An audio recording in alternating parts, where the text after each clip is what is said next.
ஆங்கில சொல்லுக்கு நேரான தமிழ் சொல் ரிவைவலிசம், மீட்டுருவாக்கம். ஆன் கான் இது 2 சொல்லின்னு, இது 3 சொல்லின்னு, ரெண்டுக்கும் உள்ள ஒளி வேறுபாடு கேட்டிருக்காங்க. காட்டிற்கு கான் அப்படின்னா காடு, கான் அப்படின்னா பார்க்கறது. காட்டிற்கு சென்று பூந்தோட்டத்தை பார்த்தான்.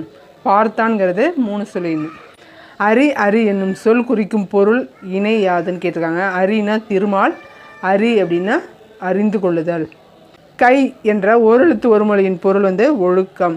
பே என்னும் ஓரெழுத்து ஒரு மொழி மேகம்னு சொல்லுவாங்க. சொற்களை ஒழுங்குபடுத்தி சொற்றொடா உருவாக்க சொல்லியிருக்காங்க. பாடுகின்றனர் மக்கள் மழை பொய்த்ததால் வருந்தி. மழை பொய்த்ததால் மக்கள் வருந்தி பாடுகின்றனர். சொற்களை ஒழுங்குபடுத்துக. அடுத்து பகைவரை வென்றதை பாடும் இலக்கியம் பரணி இலக்கியம்.